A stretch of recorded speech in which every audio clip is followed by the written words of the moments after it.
What up, everybody? Welcome to the 9450. This is we back, man. Good evening, good night, late night. I'm sorry, man. We just had a rough day and everything. Myself, Daniel Artest, Lauren. What's going on? How you doing? Lolo, what's up? Talk to me. I'm good. It's been a jam-packed week. For those that don't know, me and DA went to the WNBA All-Star Draft. So I did a quick turnaround trip to New York. Was literally there for what? Less than 12 hours. Yeah, less than 24 hours. Yeah. And came back Tuesday, went right to work, straight to work, and been working ever since. So shout out to people that have a 9 to 5 and still have a side hustle as well. I see y'all. What's up, Darius? Yeah, facts. Darius, what's going on, brother? Yeah, so let's just get right into it. So yes, like Lauren said, we went to the WNBA draft and we did some media stuff. It was a really fun event. Got to meet a lot of people, got to just see the entire ambiance of just being in the draft. Like the venue was nice, Brooklyn Academy of Music. Like when we first pulled up, we seen like, who was the first person we seen? Like Camilla, right? We seen Camilla. We seen like Paige Backers, AZ Fudd. It was pretty dope. And like, what was your like initial thoughts of the event when we pulled up? I was shocked a little bit that it was that many people outside, like that many fans outside. So like that was my first initial thought. I was like, wow, it's a lot of fans out here. Most of them were Caitlin Clark fans. They had their 22 Iowa shirts and jerseys and stuff on. So that was dope. I think that mine, I thought it was bigger than I guess I thought it was bigger than what I actually envisioned, which was great. I didn't realize that this was the first year that fans were allowed to be there in multiple years. So yeah, it was cool, man. To just see people and see these great players, step up their life and move on to their next career, to the next chapter in their career and stuff. But yo, listen, I'm gonna be honest. All right, it was hot as hell in there. It was hot as hell. I probably was sweating. It was hot in the draft? No, it was hot in the venue. Remember, it was like 80 degrees outside, and there was a lot of people in there, a lot of camera, a lot of lights. I was like, yo, this is crazy. I need some water. Where's the water at and stuff? So, but when we got there, Lolo, listen, the reason why we had such a successful night was because of Lolo, right? Lolo was like, all right, we got to divide and conquer.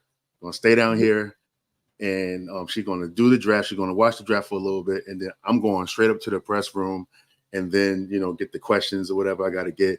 And so, we did that, and it was really dope. It was just so dope seeing like when we walk into the venue and we getting our press pass, our media pass for the first time, and I was just like, just to see the 9450 and something like that was pretty dope. Yeah. And then the assigned seat, all that stuff. It was just a dope thing, and I can't wait to do it again. You know what I'm saying? 2025 and stuff. Yes, JC, I do sweat easy, man. I was gonna say that too, but I was taking it easy. So I was gonna say that too. It don't take much. It don't take much.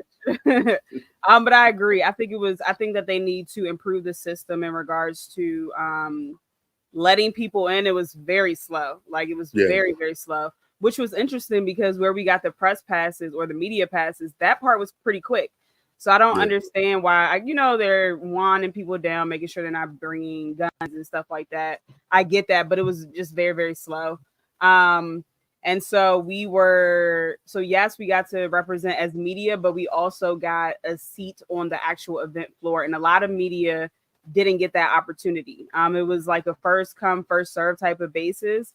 And we were able to get a seat on the actual like media row for the draft, which was cool. So I stayed down there for like the first 3 picks just to kind of get some footage and stuff like that. And then I joined DA up in the media room just so that we can interview, get some questions off to a few of the players after they got drafted. So when we first got there, though, it was before Kathy, the commissioner was going to go. We get to the media room. It is packed. Packed. I look at him, I'm like, you got anything to ask Kathy? Because anybody that listens to the podcast know how I feel about her. So I was like, do you got anything? And he's like, nope. So we left and we went to the second floor. And on the second floor, that's when people were like networking. It was like the who's who was there. Don Staley was there. Who else was there? We talked to Angel Reese's mom. Taylor Rooks was there. Jake from State Farm was there. De'Erica Hanby was there. Like, it was just a lot of, it was just a lot of people. Coach Joe was there. It was just a lot of people there just chilling, like mingling. Open bar was trash, but that's another story for another day. Food was looking a little sketchy, but I didn't have no time to have a stomach ache that day, so we ain't eat nothing. We was just about business and got right to it. So I had a great time. DA was trying to raise his hand cool like this when we was trying to ask questions. I'm over there like a kindergartner that got to pee. I'm waving. And then that's when they start calling on that. He probably thought I was the moderator probably thought I was crazy. But listen, by any means, I'm getting your attention. And guess what? He was definitely calling on us. We got to ask at least probably like 4 questions each minimum, I think. No, way more than that. I said minimum. Oh no, yeah, that's the below minimum because I think I got like 9 and 7 and something like that. Okay. And you also, I think you had at least 6 or 7 yourself. You know what I'm saying? Remember, we was going back to back questions and stuff. They was just handing us the mic and everything. But yeah. Listen, Angel Reese's mom, she was amazing. You know what I'm saying? She was very amazing. She was cool. She was mad cool, actually. She was very cool because we talked to her for what, about like almost 10 minutes or so. Like, she was just very down to earth and just And I must say that I told DA this, but that lady is stunning, man. I hope and pray I can look like that. I guess I'm assuming she's like in her 50s. I hope and pray I can look like that when I'm in my 50s, because stunning, like absolutely stunning. I have nothing else to add to that part. Right. See the smile, so I'm right there with you. I mean, yeah. I mean, it's undeniable. You know what I'm saying? It's undeniable. Right. But yeah, definitely my first hand went up for the question was definitely weak. Lauren had to get that attention and everything, but once we got it rolling, we got it rolling and stuff. Yo, I ain't gonna front. I was listening to the question I asked Camilla. Yo, she got me out of there in 20 seconds. I think, but all her answers were a little bit shorter. It wasn't long-winded. I don't think that she's like really English isn't her first language anyway. So I think that has something to do with it, but also she probably just over it. Like, I'm trying to have fun. I've been working. I literally moved to this country to get here.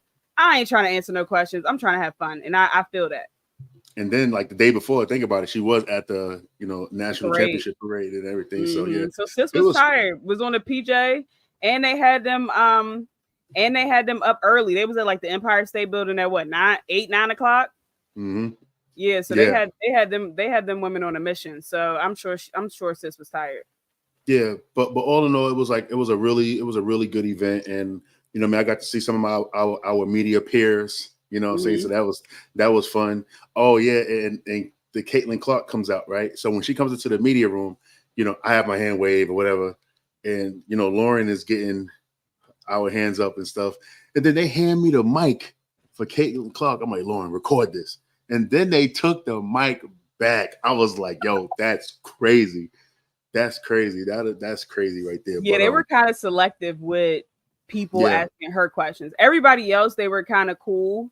But when they were asking her questions, they were kind of selective. So yeah. But overall, we had a great time. It felt good going toe to toe with the media people and everything. And that was that. No after party, surprisingly. Yes, I was looking. I sent out a tweet, no after party, nobody hit me back. So if y'all had an after party and didn't invite us, y'all fouled. But it's all good. It's all good. I think overall we had a great night. We got our feet wet. Like, as soon as we left the building, like, we weren't even 5 feet outside the building. I was like, listen, I already know what we can do better for next year. Like, I'm always strategizing, always trying to figure out ways to improve things. So literally we weren't even a half a block away. And I'm like, listen, this is what we're going to do next year, blah, blah, blah. But it was definitely a great experience in regards to getting our feet wet. We just stepped right in. Like, ask questions like we had been there and done that before. Not even people probably didn't even know that was our first time, doing that actual act of asking the questions like that. So it was dope, and it just shows that we belong there, and that's just a period after that. Yeah, that's true. That's true. That was, dude was like, "Hey, you're on our test, brother." Like, yeah, all right, man, keep pushing, get out of here and stuff. Got to see my man Mark too. Shout outs to Mark, footprints and everything. That's my dog. That was the dude that bumped me when we were standing in the line and stuff. And I was like, "Oh snap, Mark, that's what's up," So shout outs to him and everything. But yeah, let's get to the business then. So obviously we know that Caitlin Clark went number one. There's a whole lot of conversation right now on the timeline, which we actually love, what's going on, because it's all about women's basketball right now on Twitter, and it was crazy and stuff. So like I said, Caitlin Clark goes one. And then now there's this rumored deal that she got to deal with Nike that's like 8 figures, or I guess the minimum of $10 million and everything. And now everybody's going crazy and stuff. So like, yo, Lauren, when you first heard that, like, what was your thoughts on this thing? And we're going to get into the other draftees and stuff, but we just want to get this out the way real quick. Like, what was your thoughts on, this deal? So multiple things. I went to sleep. Well, I got off of social media earlier last night, so I didn't see everything until this morning. But everyone was apparently going crazy last night when I guess the information was released. When I saw it this morning, my initial response was, I'm not mad that Nike, offered her that amount of money.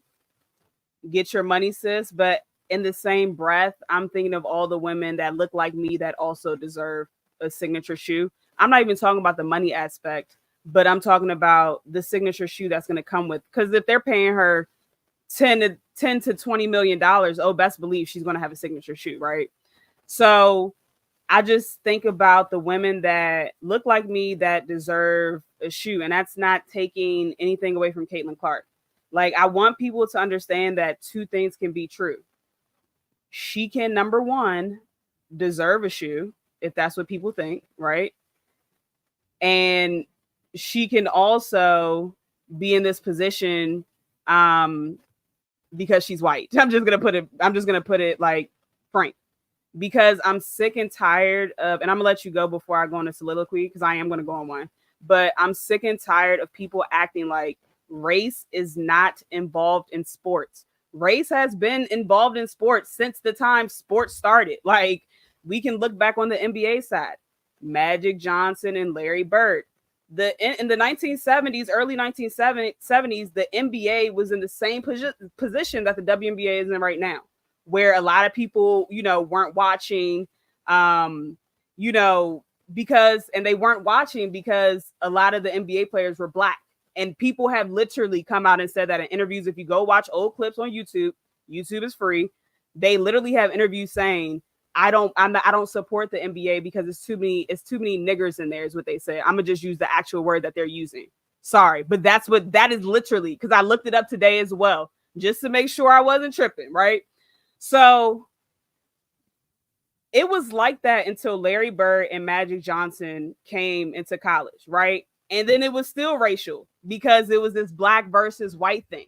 So let's stop acting like race is not a part of this. Race is all of this. Like, race is embedded in everything that we do.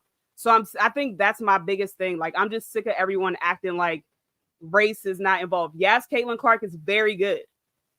Yes, she has viewership numbers up. She's one of the reasons why it is up. But also, let's not act like if she didn't look like me, she wouldn't be having the same attention that she has right now. I don't care if she was shooting from the parking lot. If she looked like me, she wouldn't be having the same platform that she has right now. What was your first reaction to it? I said, damn, I ain't going front. I was like, that's a lot of money. But I looked at it from a different type of angle and everything. And I was just like, this is just basically LeBron James situation all over again, getting all his money before you step foot on it, you know? And I was just thinking like, yo, I know these WNBA players is going to be on her top.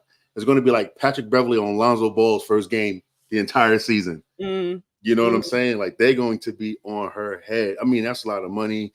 There's a lot of players that's more deserving of it and stuff. But my thing is this, right? I didn't like how the public was reacting to it, right? In regards to like, Asia Wilson and stuff. Now, mind you, I feel that Asia deserves double what Caitlyn did, right? I feel like a lot of, Asia Wilson supporters is very religious. And I was talking about this to K-Dot today, and I was like, the word I've been hearing was like, uncommon favor, right? You've been hearing it. I've heard it. I feel like when it comes to, uncommon favor, that means that your belief in something is so vast that it's ridiculous. You know what I'm saying? Mm-hmm. I feel like if Asia gets $10 million, the same amount as Caitlyn, then that's common. You know what I'm saying? I feel like when you are a religious person and you believe in what you believe in and stuff, that, you can't rush God.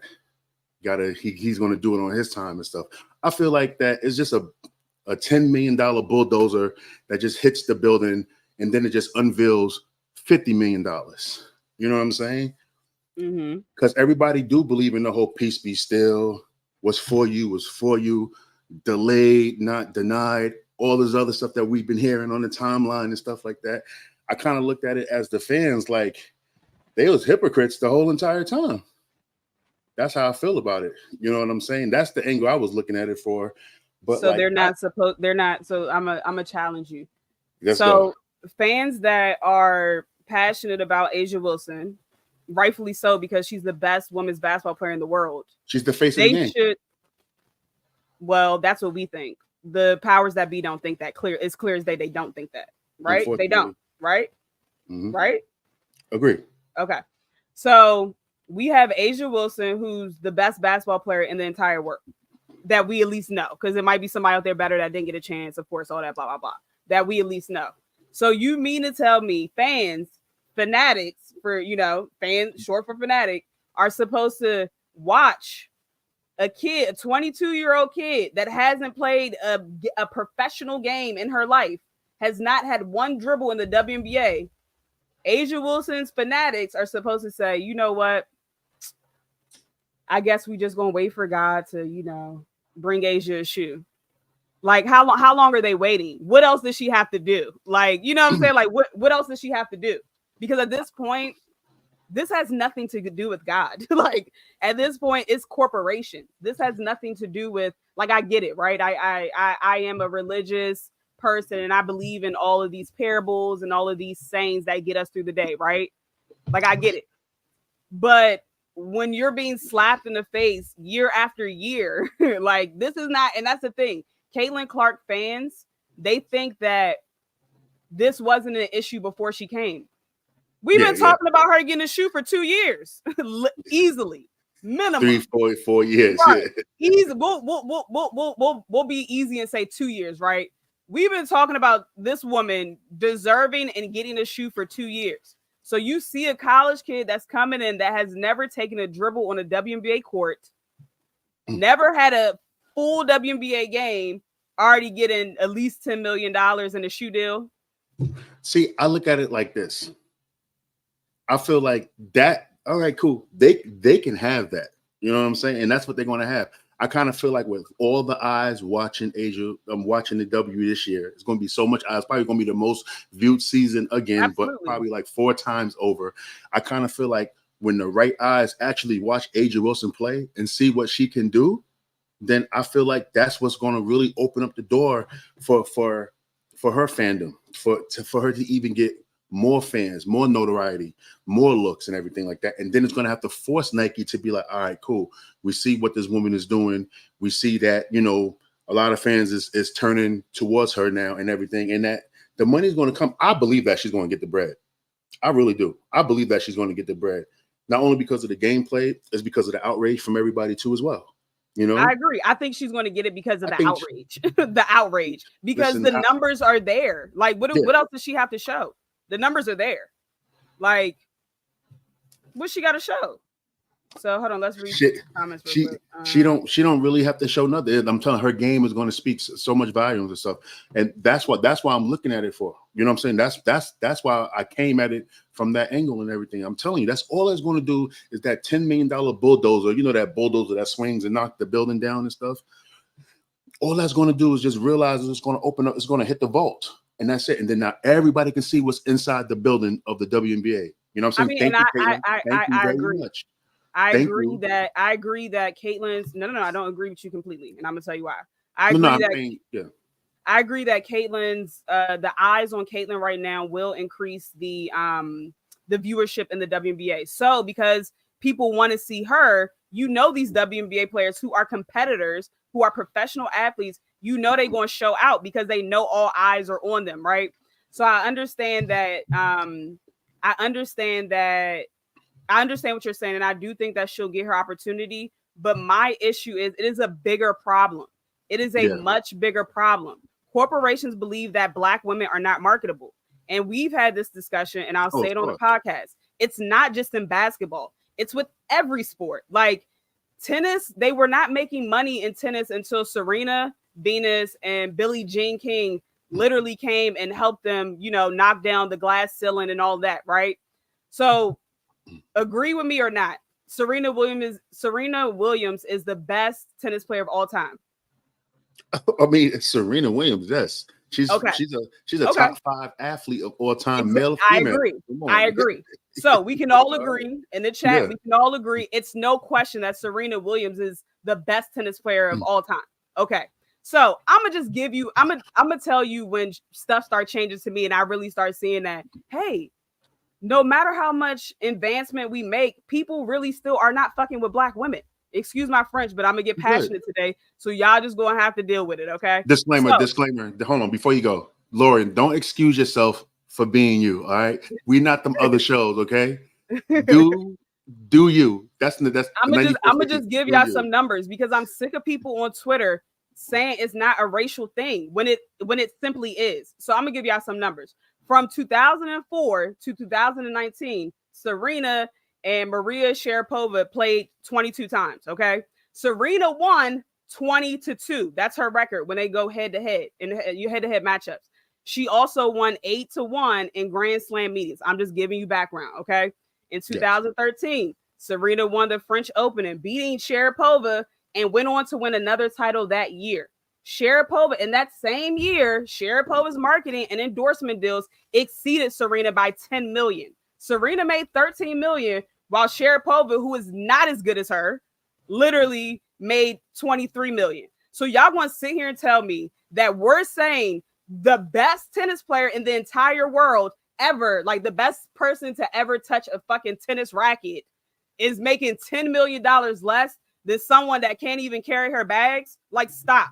And y'all going to tell me that it's not racial. Like what are we doing? It happens in every sport. And now it's coming to the basketball side because it's no way do I think, and again, this has nothing to do with Caitlin Clark. It has nothing to do with Breanna Stewart. It has nothing to do with any of the players. My issue is with the corporations because you don't see the value in Black women. How is Asia Wilson not marketable when she just had a bestseller? How? Instant. That was called Dear Black Girls. Like, she is marketing to little Black girls or Black girls that are in a different age group. You know what I'm saying? So it's like, it was just people were pulling excuses out of their ass. Like, oh, bigs can't sell shoes. Didn't Tim Duncan have shoes? Giannis has shoes. Shaq has shoes. Let's go on the women's side. Breanna Stewart, who plays her same position, has a signature shoe. So y'all have to do a little bit more research before you come to me with the BS and not just call a spade a spade. Caitlin Clark is good. That's number one, but she's also white. So she's getting a platform and visibility that people didn't get before her. See, the whole thing with the bigs don't sell shoes thing is just new fans bringing something that was talked about in 1991 or whatever when Shaq was in college. At LSU, he was taking a business course, and he said that he was going to be the biggest marketer in shoes and stuff like that. And his professor said that, big men don't sell shoes or whatever. Once Shaq came out broke the mold already, had the number one selling shoe when he was with Reebok time after time after time. Even the Shaqs that we all make fun of, still by numbers wise, one of the top selling shoes in the world. You know what I'm saying? So like when people say that, I was just like, they just new to this thing right here. And that's just what it is. That conversation don't even bother me. That shit is older than half these people in the chat right now or whatever. You know what I'm saying? So like that stuff. Yeah, I mean, they're literally just pulling at straws. And I'm gonna take it a step further. I'm gonna take it a step further because Caitlin Clark's fans are starting to become almost like a cult. You can't say anything about her without them like jumping down your neck and calling you a hater. When I've said multiple times, I actually like her game. I'll be telling her to shoot 40 times because you're the best player on your team. Like, so my issue is that the people that have an issue when we talk about how race affects these things, or the people that cap for her, or the people that defend her, are mainly Black men. Like the ones that call you haters and stuff like that are mainly Black men. It's actually sick in the fucking head. Like it's sick in the head. Like it's disgusting. Like it's literally disgusting. Like every time I see somebody saying, "Oh, you a hater. Oh, she's gonna carry the WNBA. She's gonna do this. She's gonna do that." I literally go to the profile and look at the page and look at these idiots and say, "Bro, your mom is Black. Like you sound stupid." Like it's just irritating. And I'm not saying all Black men, because I clearly know how you feel about it. I clearly know how K-Dot, JC, my cousin, every other Black guy that has a brain, I know how y'all feel about it. But these casuals literally are just pulling stuff out of thin air, trying to make it stick. Can I make a point real quick? I want to talk to Ghost real quick. Yeah. See, this is Ghost said. Ghost said it's because y'all have issues with everything CC get. Bring up Asia not getting a shoe deal before CC got one, not when CC get one. Now hold on, Lauren. See, this is the issue, and you're right. Disclaimer: I think that if y'all look back and listen to this podcast, go on Apple, wherever you consume your podcast content. We talk very glowingly about Caitlin Clark all the time. All right. As I said on the last show, you know what I'm saying? I get called out by my own people because I support Caitlin Clark heavy. I think that she's an amazing player. So I hear you, Ghost. You're probably new to the system and everything. But like, don't get it twisted. All right. We are, we talk basketball, we talk about everybody. That's why I always say that we're the most unbiased show in the land and stuff like that. But it's also okay if Lauren feels a way about something, you know what I'm saying, and her experience or whatever, then that we could talk about it. And then also getting back to showing Caitlin Clark mad love. I mean, we was just with her at the draft. We was just right there. You know what I'm saying? So, and Ghost, I don't know what your comprehension level is on, but I clearly said that I have no issues with Caitlin Clark. My issue is not with Caitlin. My issue is with the corporation. So Google what corporations mean and then go ahead and respond back in here, because if you heard me correctly, my issue is not with Caitlin Clark. I'm not going to have an issue with a 22-year-old kid. Like, what is she doing wrong? Caitlin isn't doing anything wrong. She's hooping. That's literally what she's doing. She's hooping. So that's not my issue. My issue is with the corporations that don't deem women that look like me as marketable when that's been refuted multiple times. Like, that's my issue. And we always go at the corporations, you know what I'm saying? Like we don't attack a player. You know what I'm saying? If a player is getting a lot of love, like listen, I'm gonna be honest, okay? As a man myself, if NBA 2K says, "Hey Daniel, you want to be on the cover of the WNBA version of 2K?" I'm not gonna say no. I'm sorry. Exactly. Like what y'all want the girl to do? Turn down till 10 million? Then I would really be talking about her. You know what I'm saying? Like, come on. We understand, get your bag, but we also understand that, what the big corporation, what the needle movers is doing. You feel me? So that's just what it is. And Deshelle, if I said your name right, I'm sorry if I didn't, but that's a fact right there. All WNBA fans, I'm reading from the screen, all WNBA fans has been attacking Nike all day. Yes, that's true too. So like, I mean, it's something that we had to talk about because Asia Wilson is definitely worthy of a signature shoe, not a player edition, a signature shoe. It's been her time. Even after what she did in the finals, after what she did these past 2 years and everything, like, come on, man. Come on. Come on. it's definitely her time right now to get a signature and stuff. But I got one more thing to say before. Yeah, go ahead, do your thing. I know. I'm gonna just give y'all some numbers. So it's interesting that no one was talking about Caitlin Clark 4 years ago, right? When she was a freshman, because Paige Beckers was the face of college. You know, everyone loved her freshman year. So I'm gonna give you some numbers. In Caitlin Clark freshman year, she averaged 26.6 points per game, 5.9 rebounds per game, 7.1 assists. She shot 40% from three and shot 47% from the field, which was her best shooting percentages during her whole college career. Her best shooting percentages came her freshman year when nobody heard of her, right? Nobody cared about her. Yeah. Senior year, she averaged 31.6 points, 7.4 rebounds, 8.9 assists, shooting 37 from long distance, okay? So my question is if her best shooting numbers were her first year and no one knew about her, the powers that be decided, hey, Paige got hurt.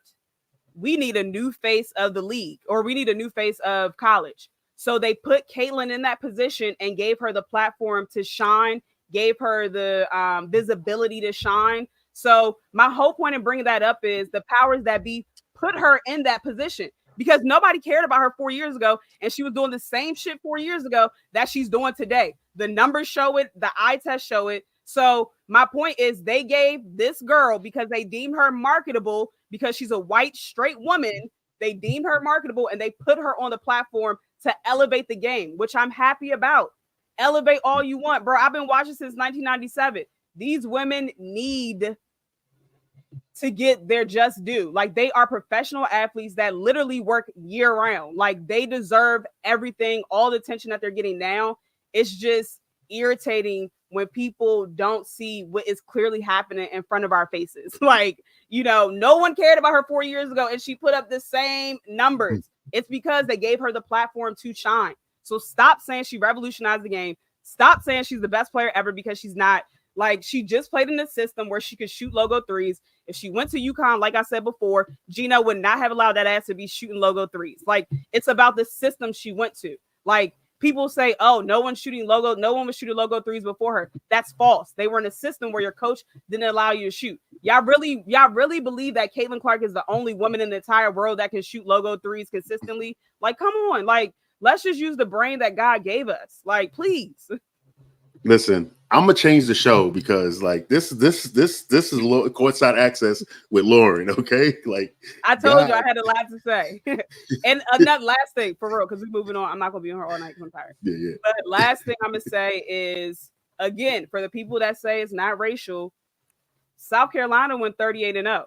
They lost 5 starters last year, came back with a whole new squad, young kids, and won. Were they on Good Morning America? Did anybody care to talk about them on ESPN? Nope. No, because they're a predominantly black team. So let's just call a spade a spade. That's all I'm asking. Let's just call a spade a spade. Yeah, Lowe's cooking, man. Hey, what you have for dinner tonight, man? I want some of that. I didn't even eat. You didn't eat? Oh shit! Y'all got me fired up on Twitter today. I was over there. And I woke up this morning like, I'm not about to argue with nobody today. Get on Twitter, and y'all just can't. Yeah. Like, even look, who said this? Get a clue. 20. Skylar Diggins Smith was the originator of being a marketable player before the WNBA. She still doesn't have a signature shoe. She was with Puma before Stewie as well. I agree 100%. Skylar had Wayne sitting courtside in Notre Dame. Lil Wayne went to South Bend and was chilling courtside. And Drake was wearing the jersey and Drake stuff. was wearing the jerseys at his concert. Yeah. So she had motion. She didn't get even Skylar didn't get the same platform that Caitlin's getting now. So just please stop. Like, she's not really who y'all think she is. Now Lolo don't need to eat. Lolo need to eat when she's in her back. See, this is funny because I remember when I first recruited Lauren, 2 years ago I first stepped to you about joining me. I think so, because I just 2 years ago. Yeah, 2 years ago. And I remember we had conversations. She always says like she's like this revolutionary person. I'll hop in my revolutionary bag, and you know what I'm saying, this is what it is, I guess. Listen, Martin Luther Low. But then when I gotta get with it, Malcolm X Low, okay? Malcolm Low X, whatever you want to say. When I have to put that hat on, I gotta put that hat on, and that's just what it is. Like, stay hungry. But what's up, Maddie? Maddie, what's going on to our what was Maddie's position? The marketing officer of us? Right. I don't know. Right. Right. But to be honest, like to just like wrap it up real quick or whatever. Like, we don't have nothing against Caitlin Clark or whatever. You know what I'm saying? Like, I think that it's just more so it's just basically everything going towards, the corporation, the needle movers and stuff like that. That's basically what it is. You know what I'm saying? I know I'm sounding like mad nonchalant. I got kids upstairs sleeping and everything, so that's why I gotta have my quiet storm voice and everything. I'm doing my best. Donnie Simpson head ass.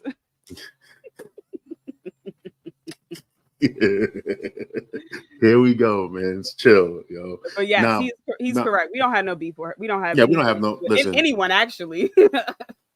listen. Like, shit. I'm trying to get us access to even cover. You know what I'm saying? Like, like, we appreciate good basketball. I'm sorry. I'm a former hooper. Lauren's a former hooper. K-Dot's a former hooper. Brittany's a former hooper. Shantae's a former hooper. Like, we all hooped. You know what I'm saying? On this network. And that's my stipulation. Like, you want to be on the 9450, you actually have to play basketball. So like, we appreciate great talent and everything too as well. But we also, like what Lauren just did, call me Donnie Simpson? Yeah. No, I said, hold on, I did say that. Damn. Because you said you had that voice.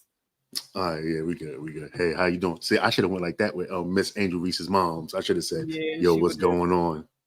What she would have what? Please, you know my name, you know my nickname. Come on now. She would have carried you. Hey, it is what it is. Do whatever. 6'5", we live. She tall too. No, I'm just playing. Let me stop. Yeah, she is tall. Let me stop. Nah, but like what Lauren just did, it's kind of dope because a lot of people don't do this. They don't call out, players they actually like. Well, not players they actually like. They don't call out the situation for what it is. You know what I mean? Everybody just cover it with kid gloves and stuff. So yeah, appreciate Lauren for doing that and stuff. You know what I mean? Like, we absolutely know that the situation and everything. But at the same, like, how I come at it is that, I feel like shit is never going to change. So if it's never going to change, then I really be like, yo, I'm not going to waste my mental bandwidth on it and everything. You know what I'm saying? Because it's annoying. To be honest, it's really annoying. You know what I'm saying? Like, the way they cover it from a basketball standpoint, the way they do it with the marketing, it pisses me off and everything. You know what I'm saying? So it's just like, sometimes I just be like, it is what it is at this point. You know what I mean? But someone said, do y'all feel that the commissioner deserves some of the credit? She's been putting in work with the partnering marketing. I'll let you answer that first. Well, I gotta listen. The commissioner gotta be better. She moves so slow. Oh my God! Like, and just listen. Be honest. Okay, just say you only have one team this whole time that you're going to expand to. I'll accept the honesty. You know what I'm saying? Don't try to just like, tell me what it is. Don't piss on my head and say it's raining outside, yo. Yep. All right. You know what I'm saying? Like, come on, man. Don't do that to me. I'd rather you just be honest. That's how I feel about the whole situation with that. I'm gonna elaborate a little bit because a lot of people are new to women's basketball. So I just like to kind of make it so. Yo, hold on. So get a clue is freaking K-Dot. I thought so when I saw K Lou. I'm like, I thought so. Okay.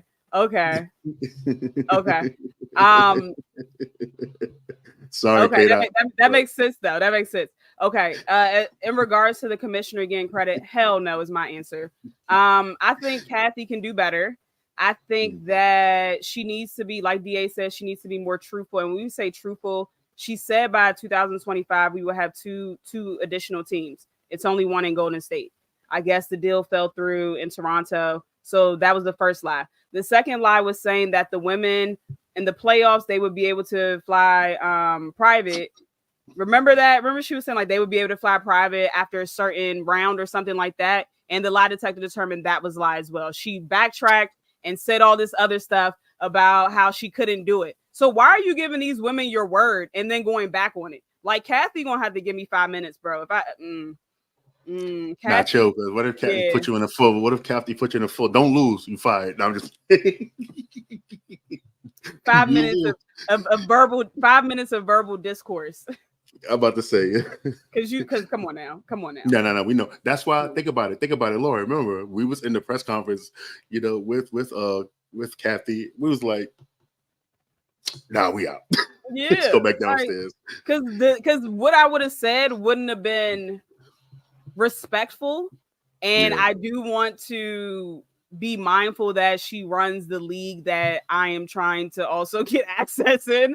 So I have to be choosy with my words, but it is a fact that she has been untruthful, and it is a fact that she has to do better. Like, it's a fact. Like, and I see K Dot saying CBA talk coming soon. Yes. So we are going to have a podcast soon, kind of breaking down the CBA, just so people can further understand why the women aren't making this much money, why they didn't have health insurance until recently, just different things about that. So we'll break it down to make it a little bit more comprehensive and understandable, because it's very lengthy and it's a lot. So K Dot is our go-to person for that. He's like the CBA god.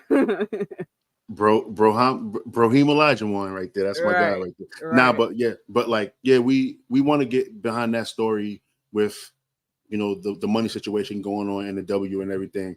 So I wish we could chop it down even more and get what that marketing deal. That marketing deal gotta go. Yeah, that marketing deal gotta go. Just give the players the money. You know what I'm saying? And I feel like it's going to happen when it's time for them to rectify this situation. The WNBA is going to go into a lockout, and they're going to talk. And I feel like the players honestly, to me, deserve 55 to 60% of the revenue. That's how I feel. You know what I'm saying? That's how I feel, and that's just what it is and stuff. Nathan said that he wants to know the value of each team. That's a great point right there too. Yeah, that's a great point. Because I think what the Golden State one was 50 million now. You know what I'm saying? So that's how much it cost. I think it was 50 million. So is every team worth 50 million now? Like what we doing here? You know what I'm saying? Right. It's time to get the MC Hammer broke owners out the league and then get these billionaires. Broke. Yeah, broke. Yeah, because they could, they got they still got it. But I wanted to ask you about your thoughts on this discourse around current WNBA players needing to embrace the rookies coming in instead of I already know what you feel about it, but I'm just asking for the people, because I've been seeing that a lot. Right, she's gonna be your meal ticket. You better be nice to her. Oh, she's gonna get y'all paid more. You better be nice. What do you think about that? All right, so I understand certain things about the meal ticket part of it, because that is kind of true. You know what I'm saying? Like, if I could use my brother for an example and stuff, like when we first heard of LeBron James as a junior, and they were talking about he could have been the #1 draft and be an all-star coming out of his junior year in high school when he was 16 and everything. Mm-hmm. A lot of players kind of took that personal. You know what I'm saying? Like, a lot of players took that personal because it's like, yo, what? So when WNBA players is like, when they seeing this and now they're seeing the contract, they want to test a gangster. They want to test Caitlin's gangster. You feel me? And that's just what's going to happen. I feel like I like it. I love the discourse what other players was talking about, even during the tournament when Brittany Sykes was just pointing out everything about Caitlin. You know what I'm saying? Like, basically when she's going one way, she's going to drive. If she's going this way or leaning to the left, she's shooting or something like that. Like, like the whole scouting report right there. You know what I'm saying? These players is going to go at her. I do think that a lot of these players too is going to get some buckets dropped on them too. I do feel that. I feel like I don't want to say no names because I want to get them on the show, so I'm gonna be nice. But I do feel like these players are going to get buckets dropped on him by her because she's a pro. You know what I'm saying? She's going to have days where she's successful, especially once the game slows down, once she gets used to the physicality of the game and everything. But like, listen, like when Ron, like I said, when Ron first heard about LeBron, it was he kind of took it a little bit personal and stuff. And then when he went up against LeBron, and then LeBron kind of like got him at that age and stuff, he was like, all right, cool, that's what's up. it's basically you got to show and prove. You basically got to show and prove. It is what it is. But as far as the meal ticket stuff, that is only reserved for veterans. You know what I'm saying? Like people that's basically almost on their way out. That's why you're going to have, like, the Fever is going to have somebody there that's just strictly there to protect Caitlyn. You know what I'm saying? Hey, you hit her hard on the screen. Next time you come down, I'm hitting you too. That's basically what that is. You know what I'm saying? They're going to have probably a little enforcer person they're probably going to bring in for that type of reason, you know, because she's what it is and stuff. So I understand it from that end. We've seen it with LeBron and stuff. Like they had a veteran like when he was young until he figured out his way. They do that. They do that all the time. You know what I'm saying? So I kind of feel like when they talk about somebody's meal ticket, they better not be thinking like today's players, like these players that's in their prime, all-stars or nothing like that. They better be talking to the players that could be potentially like on their way out or whatever. That's basically what I'm understanding or whatever from it. Like even right now, Victor Wembanyama, I would say they have Zach Collins, right? Which I don't think Zach Collins is, worth $18 million a year, but he's getting it now. But he also protects Wembanyama. When people foul Wemby, he goes and hit him right back. You get a technical foul, fine. Hey, just leave that future alone and everything. So I mean, that's just all that is pretty much when they're talking. That's how I'm taking it to the veterans that could be like almost on their way out. That's teetering there or whatever. So that's all. I think I look at it a little bit differently.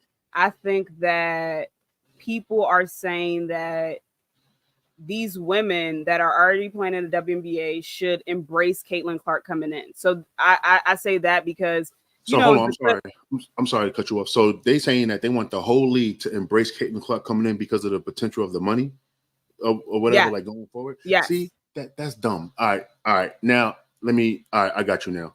So that can't happen because the CBA is still the same. You know what I'm saying? Like Caitlin Clark is still with her salary making $76,000. Right. So but what they're saying is embrace her. She will get the viewership up, and then that'll in turn help them make more money themselves. And so because it kind of started when Diana Taurasi was like, when she made that comment about pretty much like we waiting for her to get here. A lack of better words, that's what she said. My issue with that is that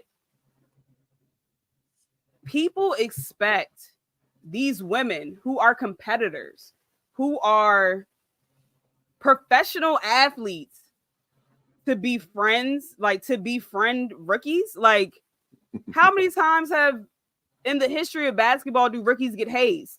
In the NBA, they make them wear all kind of crazy stuff. They make them carry their bags. I think it's frustrating because they don't ask the men to do this shit. Like, oh, because we're women, we have to be more coddling. We have to be more nurturing and welcome her. Man, fuck that. It's 144. It's 144 spots in the W.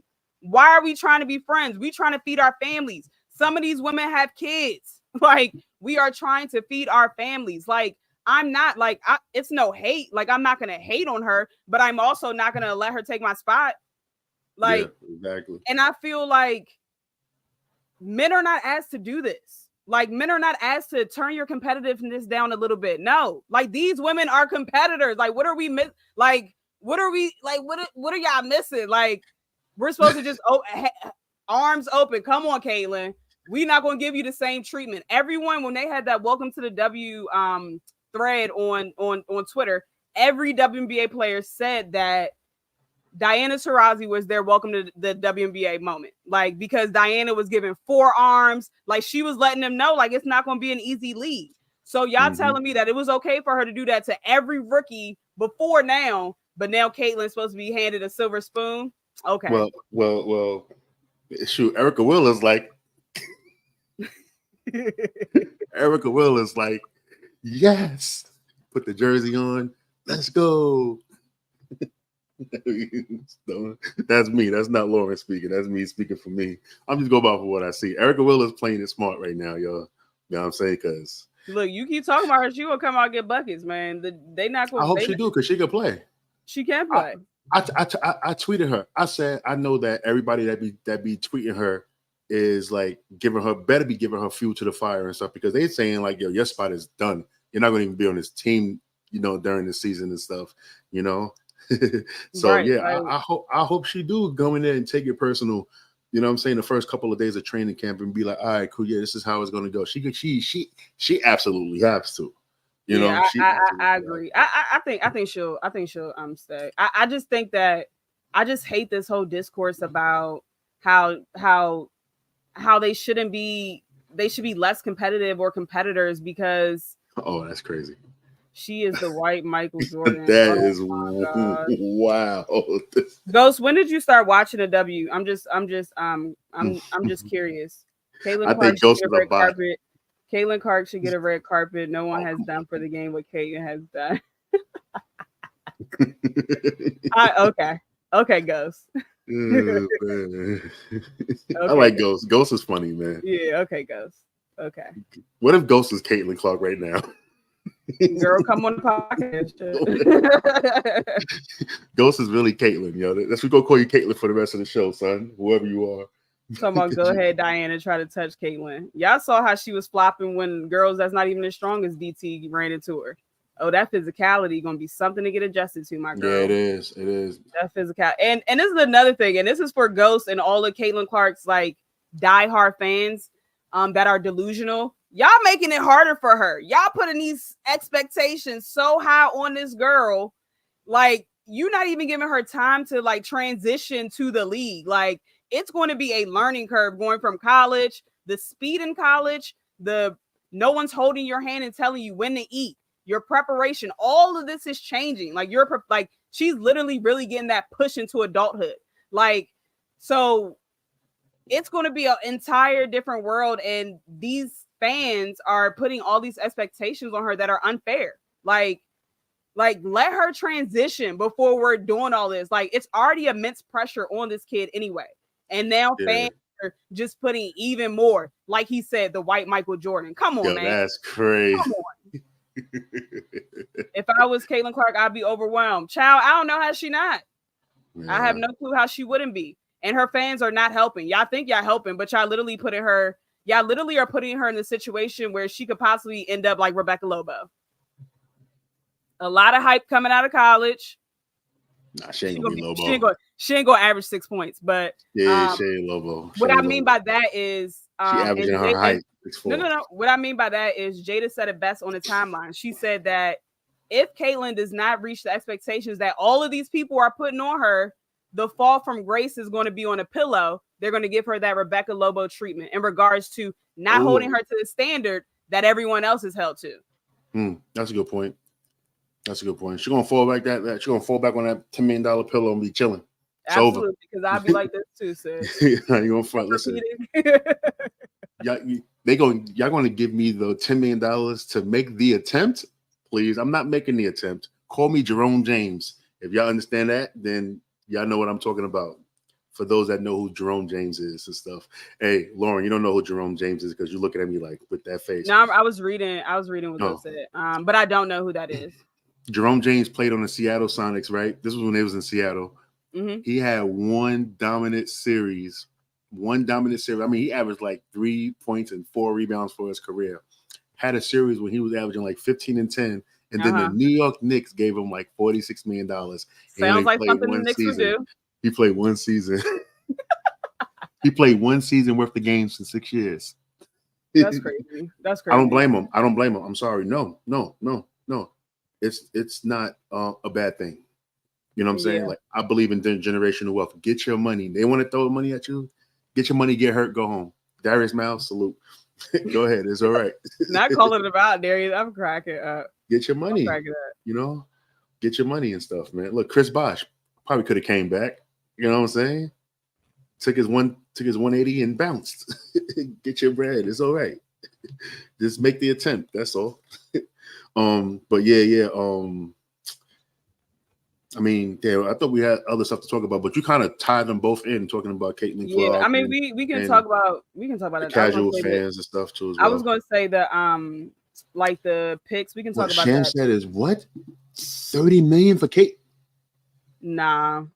Nah, they don't know. They don't know. They know it's more than they know it's at least more than 10 million. That's all they know right now. They're probably still working on the logistics of it. So you think all right, let's what you think the actual number is then? If they're saying it's at least 10, I'm gonna say it's probably over 15.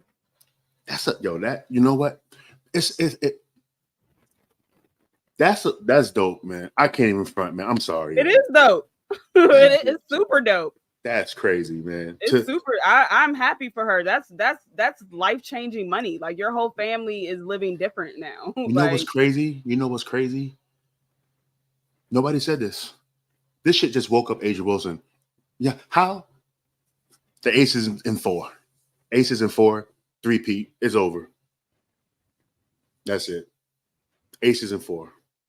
I already said the Aces winning, so I agree. Y'all don't think that they watching this? Come on, like the same way that we're on Twitter, these athletes are on Twitter.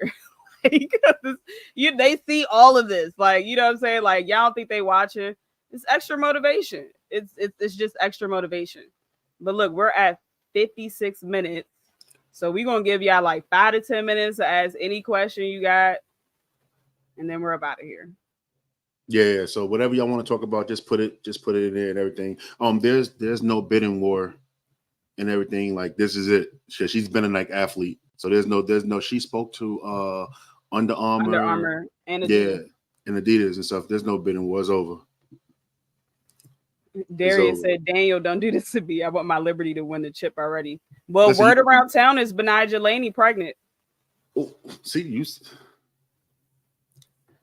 that's what I mean. She posted a picture of her, maybe her husband. I don't know if it's her husband, her fiance, whoever the guy is. Husband.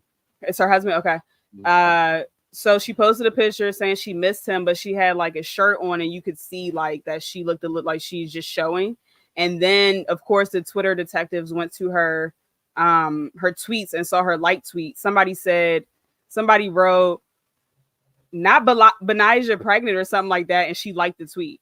So that is going to be a major loss for New York, if true. Yeah. All right. He said, who do we think won the draft? Because I know you didn't mean to say who you think who the draft. So we're going to assume that you said one. Who do I think won the draft? I feel like Chicago did, right? Didn't Chicago and Minnesota do a trade? So Chicago wanted to move up, or somebody gave up something crazy. Whoever gave up Sika Cone or whatever, I forgot. I got to look it up. We're not going to talk about that. Actually, that'll be a next show. We'll get back to our regular show. I mean, without me looking at rosters, I would say Chicago's definitely up there. Mm-hmm. I think that because before this, when the season ended last year, they had no draft picks this year at all. So they were able to move Ka to Phoenix and get draft picks, and they got 2 good bigs, and Angel Reese and Camila Cardoso. So I think that they retooled. They have Diamond DeShields. They still have Dana Evans. They still have. They're doing. They should be better than I anticipated them to be, because at the end of the season last year, I was like, ooh, it's looking a little rough for them. And the Aces won too. Yeah, I agree with that, K-Dot. Good point. K-Dot should be on the show actually, but whatever. I was going to say them next because they for sure won. So hold on. So I'm reading the thing. They said that Caitlin's deal is beyond 10 million and beyond 20 million. Who is they? Well, Shams is worth over $20 million. That's crazy, yo. That's crazy. Yeah, I saw that it was definitely over 10, and they said it could be up to 20 or more. I did see that. That's crazy. That's crazy. You know what? Caitlin Clark won the draft. All right. That's facts. All right. You win 20. Like, come on, man. It's crazy. Now, but I want to know how many years is it though, too. Now that's the thing now. Don't give me a 20 million, 20-year thing. We ain't doing all that. But I agree with K-Dot. The Aces won. I think Deasia Fair could be kind of like Bebe coming off the bench. I told that to DA when we were in the media room. because she can just flat out score. Undersized, but she can just flat out score the basketball. They needed scoring off of the bench because you saw how they were injured last year, and they didn't really have much coming off the bench. So I think that moves the needle. I think when Elizabeth Kitley gets healthy, I think her just seeing the game from a different vantage point, she gets to see Asia Wilson and Candace Parker work out every day. Like, you know what I'm saying? Like, prepare. So and also this, I'm sorry, she's 6'6", 6'7", moving Asia back to that 4 spot. She going into that 5 spot. And another thing too, there was an Aces beat writer next to us, Lauren, the whole time. And when they drafted Deja Fair, kind of said that Kristen Bell is on the block, like might be on this block or whatever like that too as well. I think training camp's going to be really important for her. Really important for her. She's going to have because I think they wanted her to have a bigger role than she had last season. But it seemed like she didn't go this way. She's still even. It's not like she got worse and nothing like that. She didn't get worse. Yeah. She didn't get. She's just the same thing and stuff. And then, and they said that too. They said that Becky loves small guards for some reason. She was an undersized guard. Undersized guard. Yeah. So that makes sense. I wouldn't. Yeah. I'm really interested. Like, since we talking about the draft, and I kind of wanted to talk about the players for like 2 minutes before we bounce, like the players that we only ask questions for, because Charisma Osborne, man, she's one of those ones, man. Like the question that I asked, I was like, I know that you got to make these people eat their words and stuff. Like, I kind of feel like she's going to have a point to prove because she kind of fell in the draft. I can't wait to see that young person get busy. Nadia Pouch, Like she was very making some insightful points about her game and what she's bringing to the table and stuff like that. But like if you back to the Aces though, Bell is I can definitely see Bell getting cut. And that's interesting. You think they're gonna let go of Sydney? No, she ain't going nowhere. We ain't doing that. Don't speak that until don't do that. I'm asking a question. We said Kirsten Bell, so I'm asking a question. Nah, Sydney not going nowhere because of what the connectors don't leave. Connectors don't go nowhere, man, because she's the type of person, like, she's like the Udonis. They didn't re-sign her. They re-signed her to a training camp deal, which is why they didn't fully re-sign her. That's why I asked that. See, I need to know the CBA. I want to know that they signed that because that's a CBA thing or whatever. See, that's where KDOT is going to come into and everything. So Marquisha Davis. Yeah, a lot of people are really not talking about her, man. Can she fill in the Benaja Laney role in spots? I don't think a lot of people even seen her play, really, to be honest. She can defend though. She can defend. But she can also she can score a little bit too. I kind of feel like she's going to make the team. I think that she might. That's interesting. She might. I think Kayla Thornton moves into the Benaja Laney role as a starter, and then Marquisha probably takes over the Kayla Thornton role and everything, and being off the bench and being that rugged. Look, that's if she ain't come out and say she was pregnant yet. Look, I'm not trying to start no rumors now, but the belly. Speaking from someone that has experienced pregnancy, her stomach was looking like she probably just got out of her first trimester. Dumb. That's all I gotta say about that. Nathan said, let me read this the screen. What's your thoughts on the Indie Reporter awkward moment with Caitlin? Yeah, that was. He should be fired and never be in a room with her again. Yo, that is crazy what he said. I was listening to it. Okay, explain. I'll explain really quick and I'll have you talk about it. Basically, he did the little heart thing that she does to her family after the games, and he goes, "You like that?" And she tried to play it off like, hey, that's what I do to my family, blah, blah, blah. And he was like, well, if you keep doing it, you can keep doing it to me. Or so it was just nasty. You can keep doing it to me. Like, dude, this is a 22-year-old kid. Like, I know she's over 21, so she's technically an adult, and you're at work. What are we doing? Like, yeah, get him out of there. I never want to see him again. Yeah, that was bugged out, yo. that he actually had the audacity to do something like that. Like, you know what I'm saying? Like, that's supposed to be something that you probably say when you're like 15 years old on some dumb, immature shit or whatever. And not on a press conference where everyone's going to see it. Like, what? Like, who are you? And then his response was mad dumb. You know what I'm saying? Like his response was just like, whatever, get over it, basically, type of nonchalant attitude and stuff, you know? Right. That's crazy, man. That's Nathan crazy. You said, can't do what that. about Nika Mule being drafted by Seattle? I absolutely love that. Like, I love that move. She will be able to get mentored by Skylar, Jewel. We already know she can defend. They already have a stacked team. Why not have somebody that can come off the bench that can flat out defend, you know? So I like that. I like that move for them. And one thing I will say, out of everyone we talked to, and I told you this too, DA, I really like Nika Mule. She was very well spoken. She just had like this like appreciation and gratefulness to her. Like she was just like, she was thoughtful with her answers and actually, you know, gave lengthy answers. It wasn't just, yeah, I'm ready. You know, like it wasn't like, you can tell that UConn did great media training with her, and you can tell that she's just, you know, she's hungry. She's ready. She's ready to get to work. I'm biased. She had the best night of interviews because she answered my question for like a minute and a half.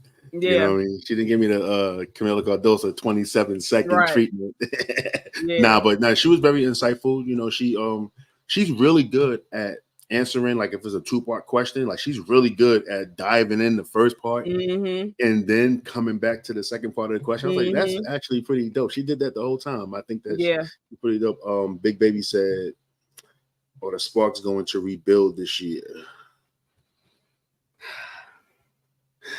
They have a very interesting team. I was looking at the roster before this. They have a very interesting team. I am excited to see Lexi come back and play. I want to see if she can carry that momentum that she had before she got sick. I like the Rakia Jackson move. As DA said, I think she's the most pro ready, body wise and just maturity wise, and just like ready to get after it. So I think a lot of people didn't watch her in Tennessee. I think they'll be pleasantly surprised how good she actually is. And like she said to us when we asked her a question, she basically said that she was playing, you know, she was playing a lot of times hurt. So her cardio and stuff wasn't up to par. And she was like, now, you know, she's healthy. So she has a little bit of time to get her conditioning and be ready for the start of training camp. Oh, and can I get annoyed with the WNBA again? So if you go on the WNBA YouTube and look at Rakia's press conference, I actually had a question, but for some reason the it's not there. So you only hear Lauren's. She asked the first question. You don't see my audio is not there. That's why I text you. I was like, yo, where is it at? And then that's only half. So it's like, it never exists. It's funny because I literally asked you before we went. I said, I think we should put our phone up there and record. And he was like, oh no, the WNBA has it. They always release it. And I was like, okay. Yeah. Should have went with my first thought. Somebody said, oh, Ghost said I'm back. What hater flagged me as a bot? Can I be a guest on this podcast after the first fever game when my fever went easily? I'm probably more. Listen, hold on. See, Ghost, I'm probably more of a Fever fan for you. Let me give you a little background of me. All right. I was a former practice player for the Fever for 6 years. You know what I'm saying? Champion too. Whatever. You know what I'm saying? Facts. Now it's your Fever. You just got here. For real though. Nah, you can't be a guest though. Chill. Yeah, because you already saying outlandish stuff, man. I don't know. You might be Caitlyn. I might be a Caitlyn burner. Right. But I mean, all right. Any more questions before we go? And shout out to Big Baby, just for always showing us love. Yeah, facts, Big Baby. Facts. You and Lauren, Laker fans, you actually need to do like a little Laker show together. I know we should. Yeah, definitely talk about this dude, Big Baby, doing shows with James Worthy and shit. You got James Worthy. I saw that he was at the studio too with them. That's dope. That's super dope. Oh yeah, and shout out to Aaliyah Boston too. So I told Aaliyah, I was like, yeah, Aaliyah, you know, I was a practice player for Fever. You know what I'm saying? Got the title. She was like, come back. I'm like, listen, Aaliyah, 41 years old. You sure? You know what I mean? I come back a little bit, probably give you a couple buckets and everything, you know. Aaliyah's too good though. Aaliyah's good. That's my favorite player, right? I told her too, Lauren. I was like, I think that you're the best back to the basket player in the league. I was like, I can't. And she's like, oh, thank you. I was like, I just want to see you do more face up though. Like you'll be unstoppable. She's like, I've been working on it. Then I seen a video of her actually working on that face up and stuff. I seen a video of her training and stuff. Like the thing is, she has the MIDI. She hasn't even tapped into that yet. That's why I said, I mean, She takes what she wants. Right. She takes what she wants. Man, she's just an amazing player. I'm sorry, man. And, yeah. Somebody said Jewel Lloyd winning Nathan MVP. said, "What about the Mystics? Child, don't get me started. Don't get me started on them. That's why we're not doing Codename Mystics this year, brother." Yeah, the Mystics have no direction. I do like Aaliyah Edwards going there. I do like that. A lot of people were mad about that pick. They thought that Angel Reese should have went there. But if we're being honest, people aren't gonna like me saying this, but I'm gonna say it anyway. If we're being honest, as of today, as of April 18th, 2024, in my opinion, Aaliyah Edwards is better than Angel Reese. That's my opinion. And I say that because she has more of an offensive bag. She has a more face-up game. Her footwork is better. Now, is Angel better on defense? Yes. I think because of her activity. But studies show, not even studies, but it shows that people that typically play for their hometown are distracted by other stuff. It never really pans out that well. So that's one of the reasons why KD didn't want to come back to DC. It just doesn't pan out well because you have all these extra distractions and stuff like that. So I don't think that it would have been a good idea. I think that in regards to selling the arena out, if Angel would have played in DC, I think she would have definitely done that. But in regards to like the future of the team, I don't think I think that they made the right choice with Aaliyah Edwards. And I think that this year is just a wash because Elena Deladon is not playing. They didn't want to pick up Natasha Cloud. Christy Tolliver is the coach now, so they have no direction. The son who's coaching, I don't even know if he's really a good coach or not yet. I can't tell. Like, it's just a lot of things happening in DC that I'm just sick of them. But yeah, so I think it's rebuilding for them. Yeah, that's all. My question when it comes to Angel is, can she play power forward? She has a lot of potential to be a power forward, though. You know what I'm saying? Like you said, her activity. I mean, her rebounding is crazy. Her rebounding is crazy. But can she rebound at this high level in the W? I think at the power forward position, yes. That's why, because if she's playing center, she's too small. That's why I see why they got Camilla and Angel. I want to see that if Angel could play that forward position and be effective, but she got to get a floater into her game because like she was missing too many chippies in the tournament. Like really. Yeah, Go say why did the Sparks not get Reese? Tickets would have jumped. Magic guiding her to have a great work ethic. She wasn't good enough to be the second pick. I mean, I think it's pretty simple. I think people so Angel Reese's fame is actually bigger than her game. And so I think people misconstrue it because we see her all over the place. However, like, have y'all really watched her game?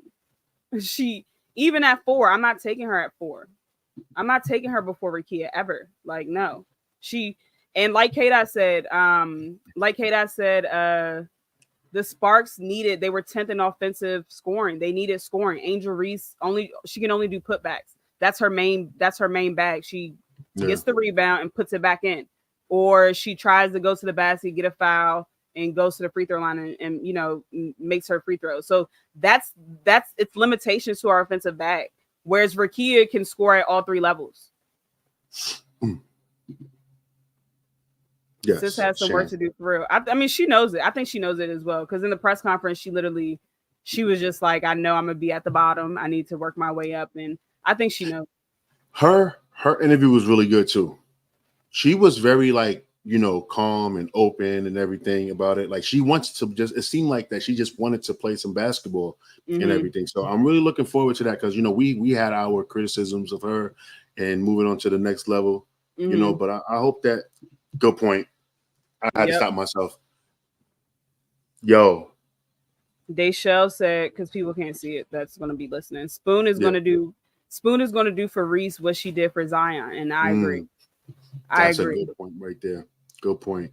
great player development coach and everything. So it should be. I forgot they got Breezy too. I forgot about that. I love Breezy, and I think Chicago. Anyone who watched Chicago was real thin in the paint last year. They just really had Elizabeth Williams. That was it, right? Like she was. I mean, low-key getting dogs. So I think she has backup now. You know, so I think they're going to be a lot better than what I thought they would be. I mean, they're not going to win the championship, but they'll be a lot better than what I thought they would be. Listen, Caitlin Clark, this deal is rumored to be north of $20 million. Then nobody's winning the championship but the Aces. You know what I'm saying? Just going to be honest.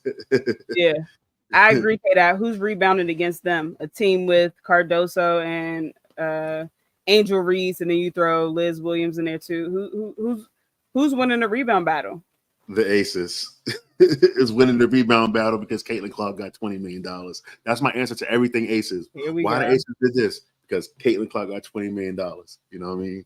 If Caitlin Clark get $20 million, Asia deserves 35 or 40 million and stuff. Yeah, I agree with JC. Angel landed right where she should have. And I wouldn't have been mad. I said it before and I'll say it again. I wouldn't have been mad if she had landed in Minnesota either, because they have Rebecca Brunson on the squad, on the coaching staff. And I think she could have really helped Angel develop her offensive game a lot more. Yeah, listen, we literally got legit 6 minutes and we out of here. So okay, yes. 6 minutes. We out of here at 11. Almost 11. But yeah. I mean, all in all, though, man, this was a great show. To be honest, we gotta, salute to everybody, man. That's just in the comments and stuff. K-Dot, JC, JC, gets one of my jerseys. Don't get it. Don't pick it up. I got to mail. It's being mailed to him. Whatever. Nate, Ghost, even you, Ghost. Lauren, is it true you got beef with Gilbert? Who is Gilbert? Arenas? Nah, the Aces are going to 3-peat, no cap. If all of them are healthy, they should go 38-2. 38-2, huh, K-Dot? Listen, K-Dot, they're going to go 38-2. Caitlin Clark got $20 million. That's the reason right there, K-Dot.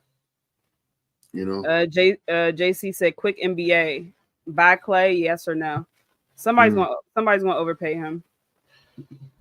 He's working on an up and coming team like the Orlando Magics. If I'm Orlando, think the Magic or OKC might bring him in. Why not have a veteran in there? That'd be a championship team right there. All Clay got to do is just shoot, no pressure, do your thing. Yeah, because I think he has first he has to also continue to accept that bench role. He's not a starter anymore. I would start him on Orlando, but I would make him come off the bench for OKC. I would do that. He'd have to start on Orlando though, because they don't have really, that much. Shell, do y'all think the Aces core breaks up after this season? Most are free agents except Asia. Nah, they're gonna figure it out. I think they'll take less to play with each other. Yeah. Hold on. Who's up? The only thing is they open Golden State is having a team, and isn't that the area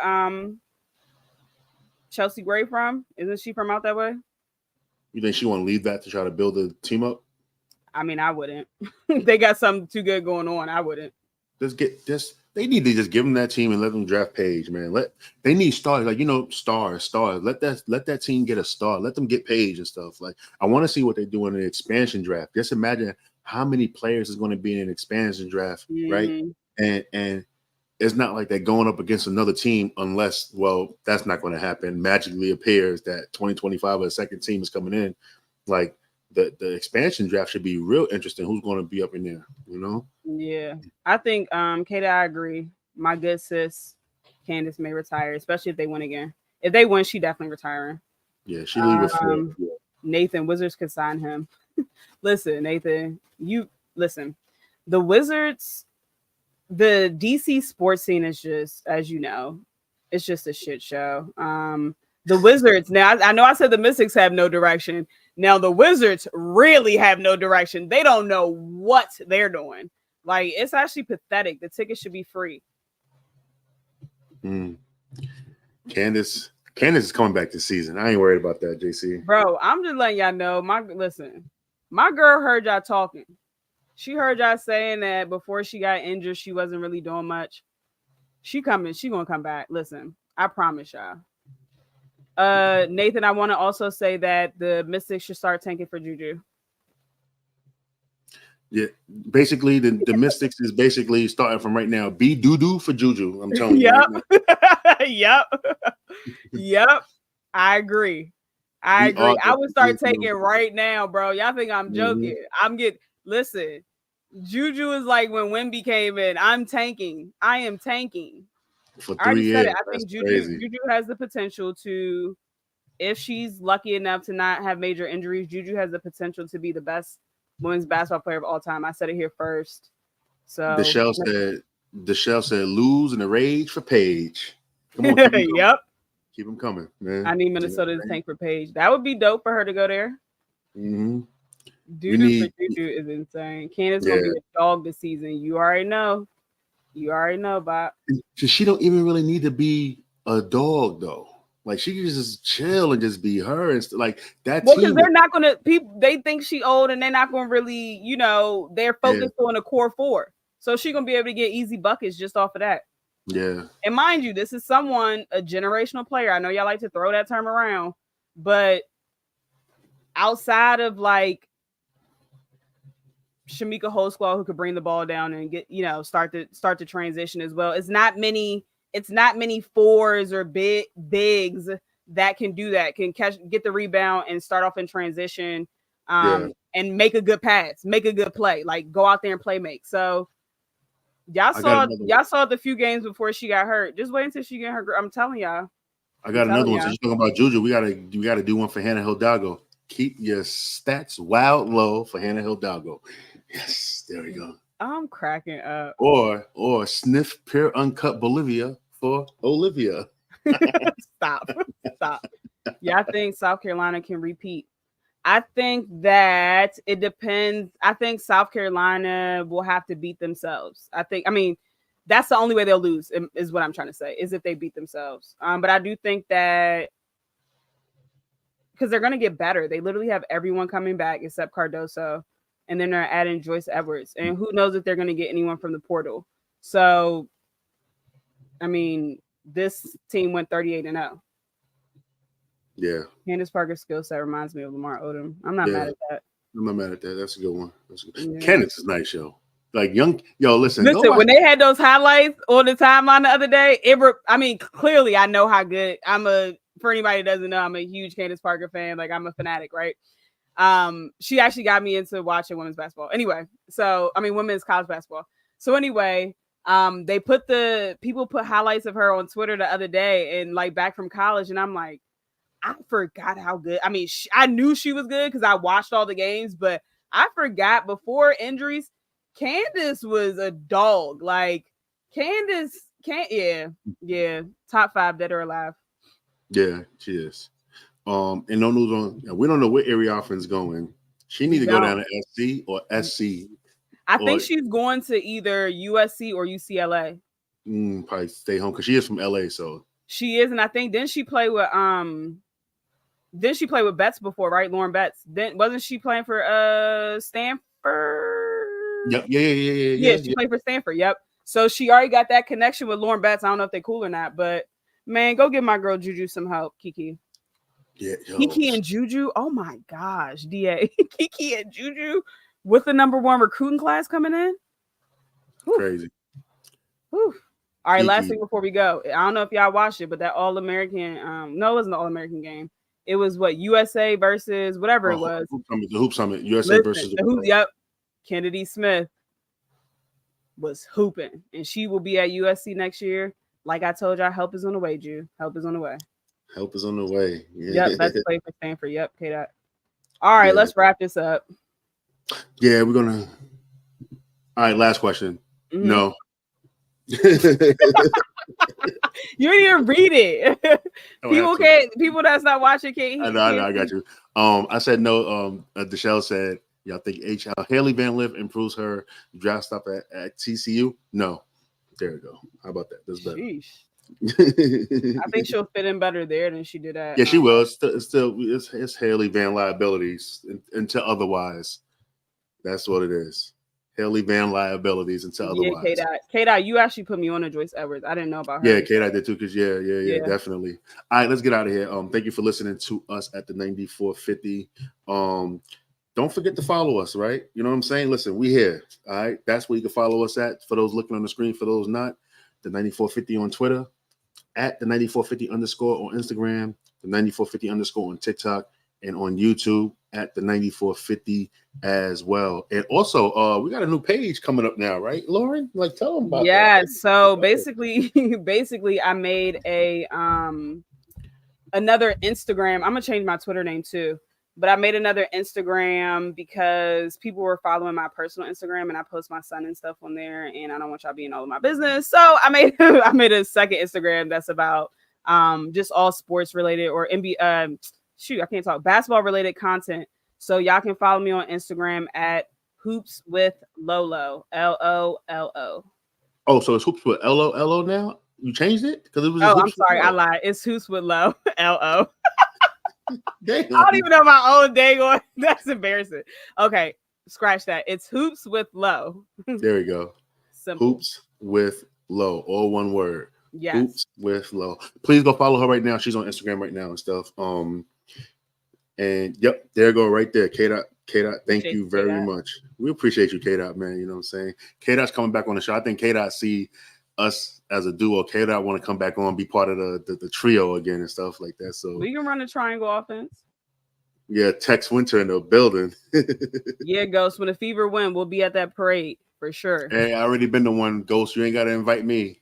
I already got one. Stop playing. Ask about me, brother.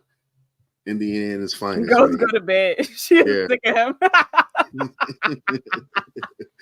Nah, all right, y'all be safe. Have a good night. Thanks for tuning in because we definitely got on late.